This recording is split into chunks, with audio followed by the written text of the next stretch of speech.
Bonjour, bienvenue sur cette vidéo. Je voudrais vous montrer en 2 minutes comment vous allez pouvoir détecter si dans votre cerveau il y a de l'aluminium. Ok?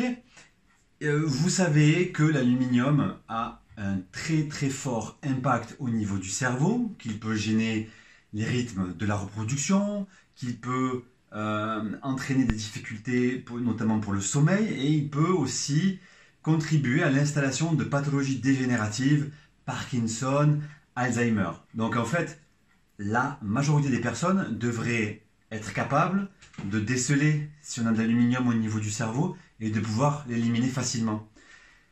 Alors, comment on fait ça? C'est très facile.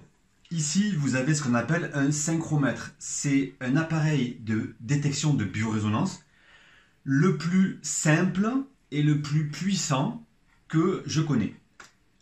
Comment on fait ça? Ici, vous avez une plaque à gauche, une plaque à droite, et l'idée, ça fonctionne un peu comme une balance, c'est-à-dire qu'on va chercher des informations qui sont contenues dans le prélèvement source. Ici, sur la plaque de gauche, on va mettre un prélèvement salivaire. Donc là, je prends le mien, d'accord, pour la démonstration. Donc, c'est un prélèvement salivaire, donc qui contient l'empreinte de ma salive. Donc, en dehors de l'ADN, effectivement, au niveau de la biorésonance, la salive, qu'on appelle aussi le sel de la vie en alchimie, contient l'ensemble de l'information qui est contenue dans mon corps. Donc, il me suffit de mettre cette fréquence, qui est la fréquence cerveau, de la mettre ici, et ensuite de mettre une fréquence aluminium ici. J'allume l'appareil. J'humidifie légèrement mon doigt. L'appareil est un appareil radio-audio oscillant, c'est-à-dire que c'est avec le son que nous allons déterminer s'il y a une présence ou pas. Et il me suffit, donc, moi je tiens la poignée et le stylet d'une seule main, d'accord? On pourrait le tenir des deux mains comme ceci, mais sur le synchromètre, vous avez une poignée et un stylet, et l'idée c'est de les toucher tous les deux pour fermer la boucle. Okay? Alors ici, je teste la fréquence du cerveau humain avec mon prélèvement et ici, la fréquence de l'aluminium. Et je regarde, je humidifie légèrement mon doigt ici et je vais entendre des sons. Et c'est grâce à ces sons que je vais déterminer s'il y a de l'aluminium dans mon cerveau. Ok, alors là, le test est négatif. Je n'ai pas d'aluminium au niveau du cerveau. Je pourrais également faire ce test, c'est-à-dire prendre la fréquence du cerveau et mettre tout simplement un bout d'aluminium sur l'autre plaque. Alors, je vais faire le test, il sera le même. Le test est négatif. Si le test était positif, l'appareil aurait émis un son très fort.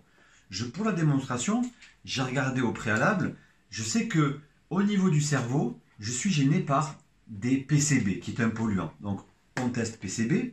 Alors, je ne sais pas si vous allez pouvoir entendre le son sur cette vidéo. Disons, cette vidéo, c'est pas fait pour vous apprendre à tester. Ça, on le fait dans les formations et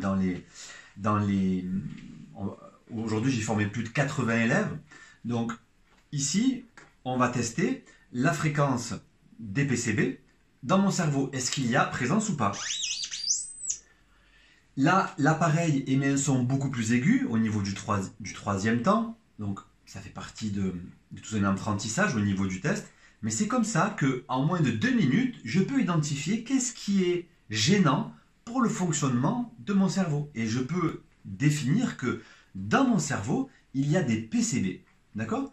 Tout simplement. On peut avoir ce genre d'informations. On peut tester, bien sûr, tous les polluants, les mercures, les métaux lourds, les traces de vaccins, les polluants géopathogènes, les polluants alimentaires. On va pouvoir aussi observer si on trouve, par exemple, des bactéries, comme des mycobactéries, des levures, des champignons, tout un tas d'éléments qui peuvent gêner, par exemple, le fonctionnement de mon cerveau. Il y a également tous les organes, en fait, qu'on va pouvoir regarder.